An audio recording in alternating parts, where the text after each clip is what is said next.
Hi, everyone. Thank you so much for joining me. I'm Elizabeth, and I am here today with Shane Stebanuk, and he is involved with consciousness evolution and has an event coming up. And this is my first time meeting him, so I'm very excited to learn more about Shane and to share that with you guys. So, thank you so much, Shane, for joining me today.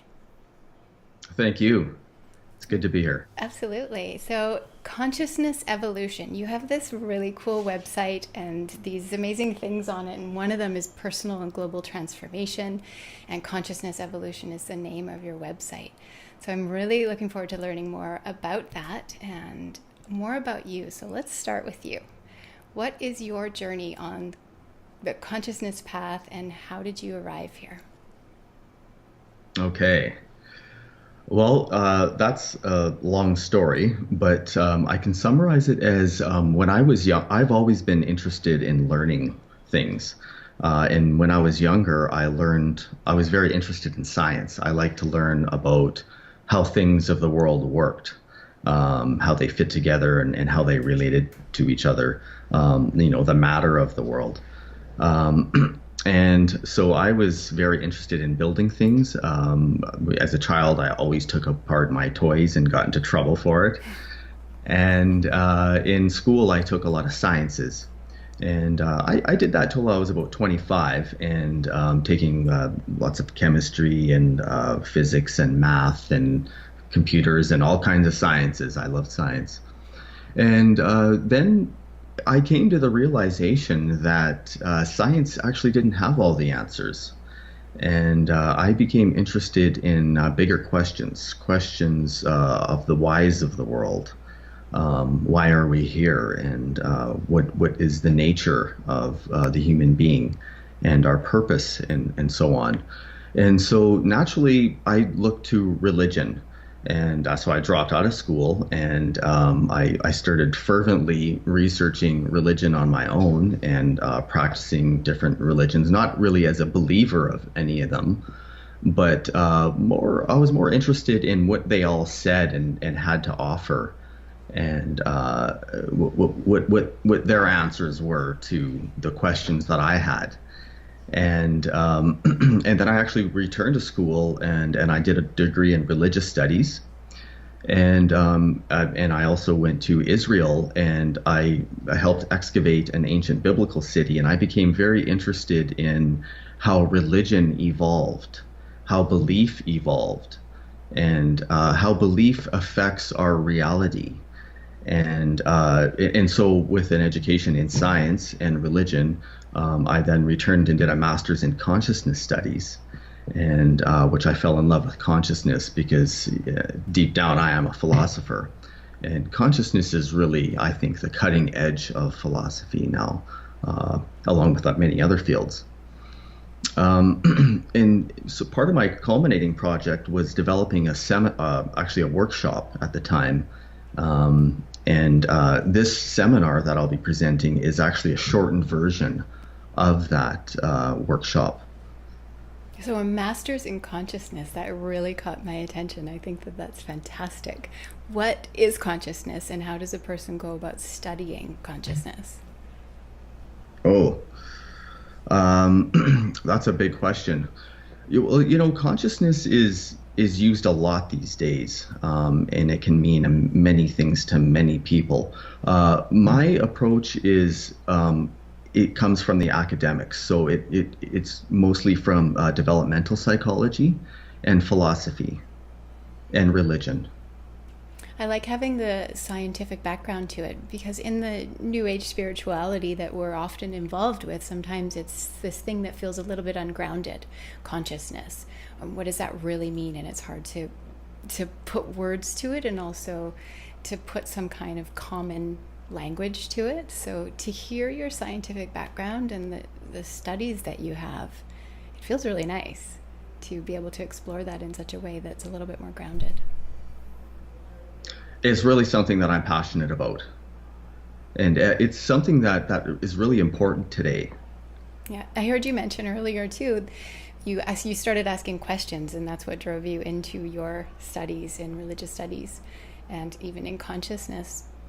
Do you remember a point in your life when you started asking questions, like why this path for you? Why did you choose to go into the studies that you're in? And was there a moment when you noticed that your consciousness was different than other people around you? Ooh, well, I don't think there was ever a moment that I thought that I was different than anyone. But there were various points in my life where I thought my consciousness was different than it used to be. So what changed? What changed? Sometimes people have awakenings, or they have an accident or an illness or something. There's a moment that people awake. Did you have something like that? Because that seems to be really common. Or was it a more gentle evolution for you? Well, I've had some turmoils in my life that helped. A divorce and the loss of a dog. Oftentimes, we kind of get forced through transformation through critical events in our lives. So I've noticed that, but I don't think that there's really one significant point, but perhaps a series of them. Yeah, I feel that way as well. Sometimes it's not just one thing, but it's an evolution. And you use that word in your trainings and even on your website, evolution. So tell us more about how that word evolution comes into your work. Okay. Well, first, we learn about the evolution of consciousness in individuals from infancy to the very highest stages of consciousness, which is useful for anyone that wants to develop themselves, because it gives them a map of in which they can place themselves. Yeah, absolutely. So how about walking us through some of those stages, maybe giving us a little tutorial on the stages of consciousness? That's really what my workshop gets into. Perfect. But another way that what we really look, and actually what I'm more interested in, is how human consciousness has evolved globally from our earliest human origins. So I think this is important if we want to get an understanding of where humanity is headed now, because there's a mass perception that humanity might be devolving. There was a YouGov survey in which 71% of the respondents said that they thought the world was getting worse, with only 5% thinking that it was getting better. So this flawed perception, I think, is counterproductive, because if I think that the world is going through some sort of an Armageddon because we're inherently greedy and violent and competitive and sinful and so on, then my actions are more likely to bring that about. Because our actions are somewhat determined by what we believe about the future. And the Thomas theorem says, if we define situations as real, they're real in their consequences. Another way of stating the self-fulfilling prophecy. So in the seminar, I show that humanity is, in fact, it's radically evolved since the beginning of our origin, and it continues at an accelerating rate, and that we're probably living in humanity's finest hour, meaning the most peaceful, with the best possibility for the most amount of people to self-actualize. That's really good to hear, because we often hear about all the not so great things that are going on. So to hear that there is a lot of possibility and hope, and we are in a good time. Yeah, that's good to hear. We also learn about different worldviews like traditionalism and modernism and postmodernism and beyond that. And we discuss the emerging paradigm and what it means for us today, because aligning ourselves with that will facilitate personal transformation. Yeah. So what is the emerging paradigm? That's what I teach in the workshop, and it's a big subject. It's too much to get into on an interview. That's a good thing, though. That's you have this amazing workshop coming up, and we're just touching the surface of some of the things that you'll be talking about in this workshop. And why is it important? Let's just go straight to this. Why is it important for somebody to come to a workshop like this? Okay, well, first of all, well, people will get a better understanding of themselves and the world in fundamental ways, because consciousness involves our thoughts and our feelings and our perceptions and even a sense of identity. So it affects our lives in every facet. Yeah, definitely. And so let's hear some more details about the workshop. So where and when and how long is it? Okay, so it's from 12 to 3:30 at Let's Move Studio in Kamloops. Yeah. And there'll be two 15-minute breaks between three lecture sessions. But it's not just me talking. It is somewhat interactive, where I'll be asking the audience questions, and we also the audience can present a personal struggle that they have, and pose that to certain worldviews that we'll be looking at to resolve them. So it sounds like it's bigger than just our personal thing. Like we're going into how it affects the global as well. Absolutely. Yeah. And you mentioned personal evolution and personal global transformation. Can you talk more about those? Personal consciousness is the consciousness that we have as individuals that distinguishes me from you. And when we combine everyone together, we have mass consciousness. And so that mass consciousness is created by everyone's consciousness together. And then so it creates that. So it's related to in that it creates the mass consciousness. So everyone on Earth creates global consciousness with their individual consciousness. But also at the same time, mass consciousness creates us. In a way, we condition ourselves. So in today's Western society, which is a modern consciousness, a modern rational consciousness, we grow up in that, and we learn that type of consciousness. We learn the way of seeing the world with that type of consciousness. And if we want to move beyond that to later stages, our cultural consciousness, the culture itself, it in a way resists that change. It kind of wants to hold us back. So on the one hand, a cultural consciousness is necessary for us to learn language and how to navigate the world and how to be a good citizen. Until we reach a certain consciousness in the West, it's the modern consciousness. And although postmodern is growing quickly, and there are further stages that we get into. And then if I want to develop myself further, then the further I go from there, the more that I'm kind of looked on like I'm kind of strange and a radical, and perhaps that I'll be punished for that. It's true. Do you think that society itself or the consciousness keeps people kind of in a certain window of possibilities in what we do? Absolutely, it does. Yeah.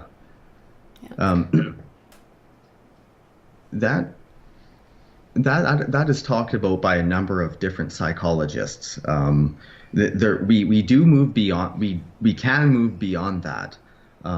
Because we first, when we come into the world and we grow up as children, we at first see ourselves as individuals, and we don't really care about, we don't even really care about other people. We just want our own needs satisfied.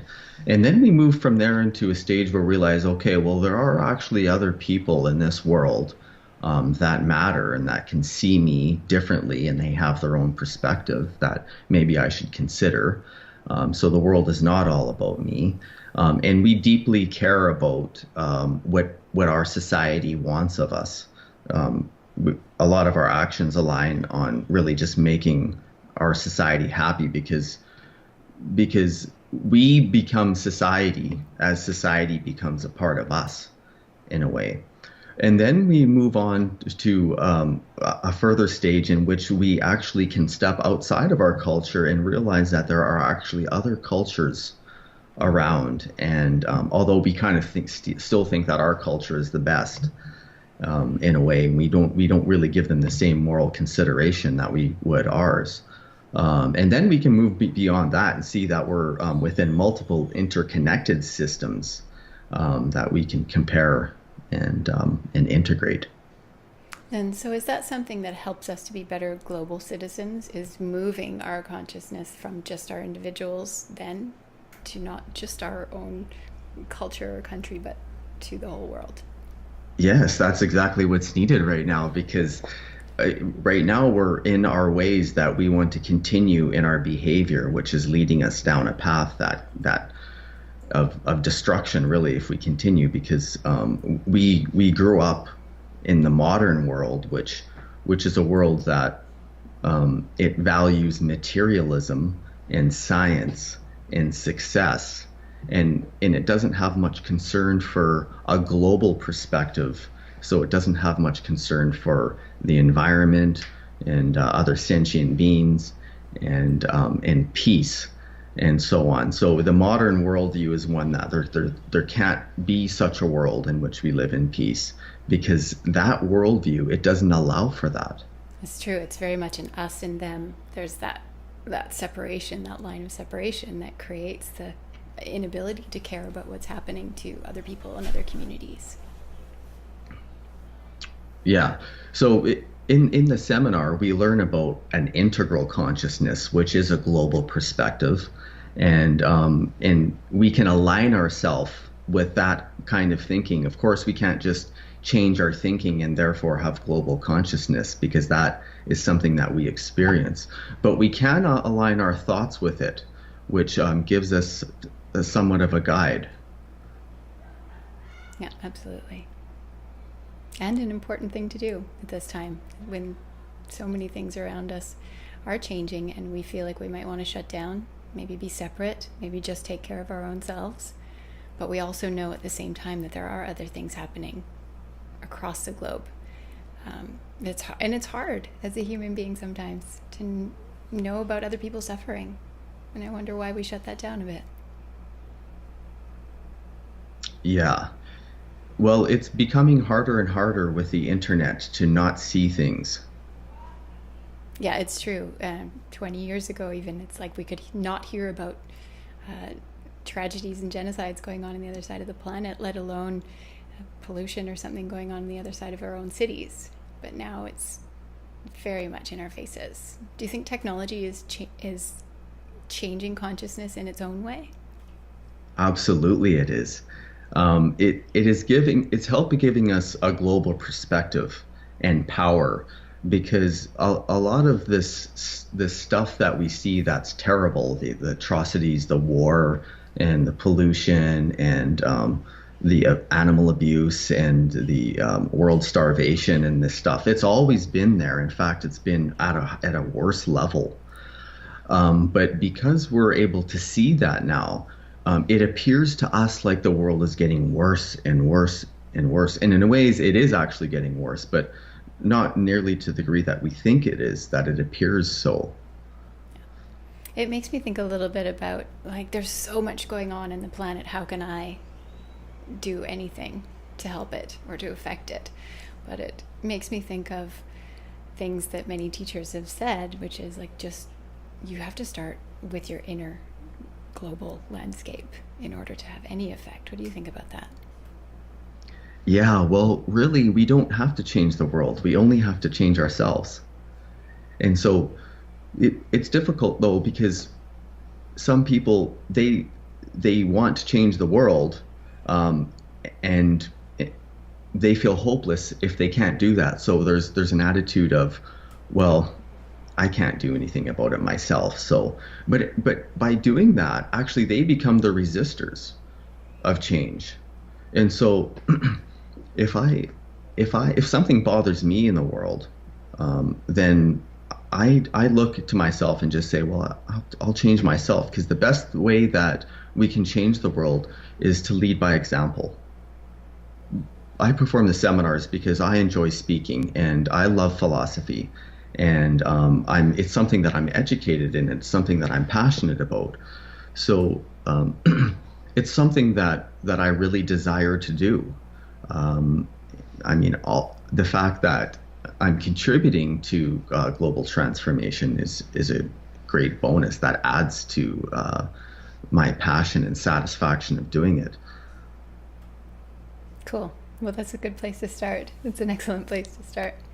So I hope that people will check out, we'll have the links below this video for Let's Move Studio, and also for your website, which looks amazing. You have some programs on your website as well. So if somebody couldn't come to this live workshop that you're doing, you have some courses. What are those all about? You bet. Well, I basically have the same course. It's an online version. And it's a 10-week course. So it's a lot more comprehensive. So also in that we do exercises, some meditations, and some contemplations. I think that spreading things out sometimes is a nice adjunct to when you do an intensive workshop. It's also nice to take time, like the 10 weeks. It's perfect because you can take your time to integrate lessons over time. I think so. Yeah, so that's probably why you created that. Is that a course that somebody can start at any time, or is there a certain time that it starts? No, they can start at any time. Cool. And that's really great. There's so much amazing stuff online and courses that we can take, and I think that helps people a lot because it makes it available right now from home computers, which is cool. Absolutely. It's nice to see the educational system transforming. Yeah. How are people learning differently now? Well, they're learning through technology. So there's cell phones, and for one thing, we're able to see and hear and communicate with people across the world. And also, we have knowledge. If I want to know about anything, I can look it up. So unlike the past, when we spent a lot of energy and resources learning about things that today we don't really need to learn about. We need to know where to get that information, which is easy for us. But that frees us up to actually concentrate on more complex ideas. So it's kind of like the idea where our technology is taking some of our labor away, and some people don't see that as a good thing. That that maybe the kids these days, they get to use the graphing calculators and the computers, and it makes all their job easy. And it's true, it does make their job easy, but there's the benefit of that is that they can then focus on more complex ideas to solve our problems. It's very true. We could continue that argument down all the way until someone invents writing and says, well, now that we've invented writing, we don't have to memorize anything. But we look back and say, yeah, but that writing now opened up doors for other avenues. I agree. I think it's good to be open to new things and new technology. It would be similar to saying, like, we have to go and carry our water, or we shouldn't use washing machines, or we do dishwashers, or things that free us up to do other stuff. So I really like your perspective on that. Is there anything else that we should leave our audience with in terms of being able to get in touch with you, or the workshop itself, the one that's coming up at Let's Move Studio? The only thing that I would say is anyone who would be interested in the workshop might be people who are interested in self-development, people that are on a spiritual path, people that are interested in philosophy and psychology, and people that are also interested or concerned about the future. Mm, thank you. It seems to me like it would be a workshop that would be perfect for those people and anybody who's looking for a more grounded sense of what this is all about and where the direction that we're heading globally and personally. So I am definitely interested in that, and I am excited for the people who are going to attend and who get to meet you in person. It's going to be an amazing weekend. So thank you everybody for tuning in, and I will be sure to put Shane's information in the links below this video. You can check out his website, Facebook, and check out the event. It's going to be amazing. March 19th at Let's Move Studio, Consciousness Evolution.